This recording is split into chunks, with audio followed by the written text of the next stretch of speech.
배고픔에 대한 필사적인 집착이었을까? 그토록 모진 매질에 당연히 쓰러져 있어야 할 아이가 마치 아무 일도 없었다는 듯 형태와 색을 알아보기 힘든 만두를 들고 흙을 털어내고 있는 모습은 보는 이로 하여금 측은함을 넘어서 가난과 배고픔에 대한 공포심마저 일으키기에 충분했다. 누런 장포의 청년은 그 모습을 하염없이 보고 있다가 아이에게 손짓을 하며 말했다. 꼬마야, 이리 와서 깨끗한 만두를 먹도록 해라. 값은 이미 치루었다. 만두에 흙을 털던 아이가 고개를 들어 물끄러미 쳐다보았다. 왼쪽 눈두덩이가 심하게 부어 거의 눈이 감겨 있고 입술이 터져 피가 목덜미까지 타고 흘렀다.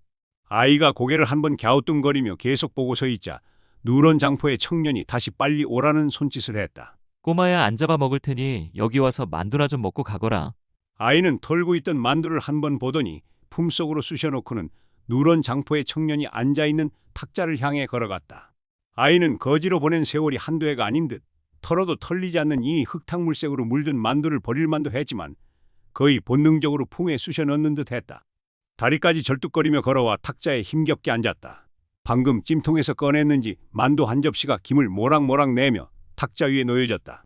아이는 연신 침을 꼴깍 삼켜댔다. 누런 장포의 청년은 자신의 행랑을 뒤지더니 무언가를 쌌던 누런천을 꺼내어 아이에게 주며 말했다. 자, 이걸로 얼굴에 피나 좀 닦고 먹어라. 접시에 담긴 먹음직스런 만두를 넋놓고 보던 아이가 천천히 입을 열었다. 나는 원래 공짜 음식은 먹지 않소. 나한테 뭐 바라는 것이라도 있어? 오랜 세월 괄씹었던 경험들이 몸에 배어서인지 경계하듯 물었다. 그렇다 하더라도 말투가 여간 당돌한 게 아니어서 누런 장포의 청년은 적잖이 놀라며 눈을 동그랗게 뜨고 대답했다. 아니, 바라는 거 없는데. 장부 이런 중천금이니 나중에 딴소리 하지 마시오. 아이가 정색을 하며 말하고는 이내 건네주는 누런천을 받아들었다.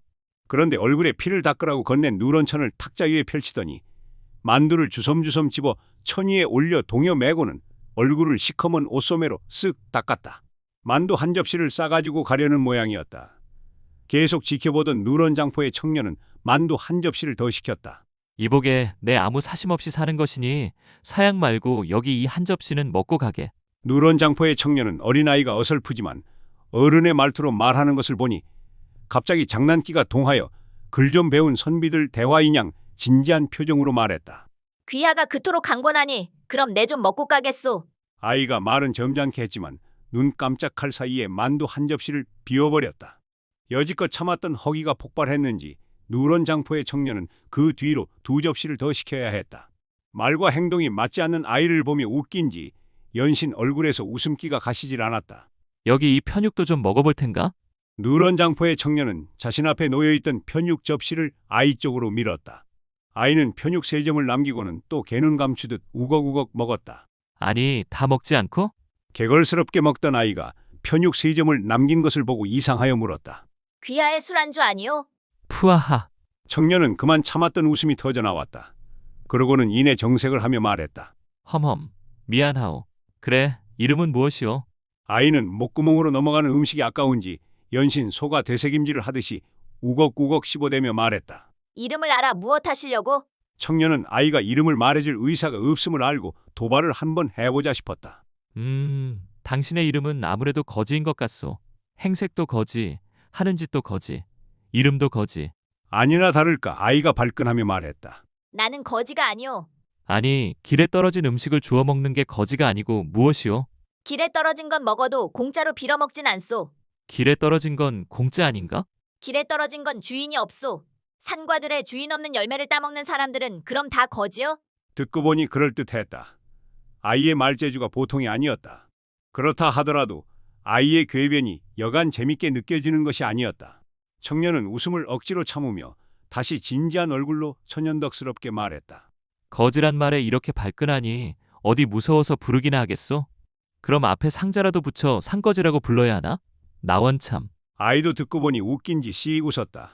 아이는 아이였다. 좋은 호칭이 얼마나 많소. 정 이름을 부르고 싶으면 거린이라고 부르시오. 푹. 아이도 웃음을 참는지 말하고는 이내 픽 웃었다.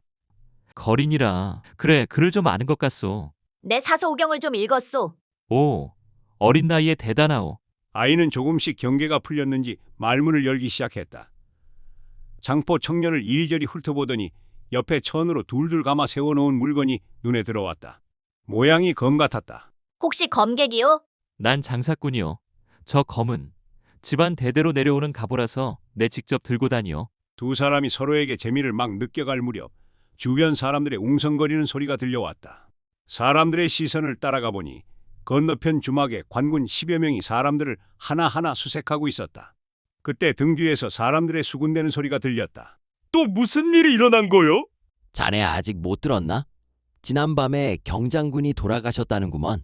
뭐? 그게 참말인가? 멀쩡하시던 분이 왜 죽나? 낸들 어찌 알겠나? 그런데 며칠 전에 경장군 집에 자객이 들었다더구만. 그 집에 있는 간호에게서 들었다는 사람이 말했다더군. 이런, 아까운 분이 돌아가셨네 그려. 또 한동안 흉흉하겠구만. 장포의 청년은 등 뒤의 수군거림을 듣고는 이내 행랑을 챙겨 서둘러 일어날 채비를 했다. 그런데 거린이라는 아이는 자리에 없었다. 시전거리로 시선을 올려보니 그 아이는 절뚝 걸음으로 이미 저 멀리 시전 네거리 모퉁이를 돌아가고 있었다.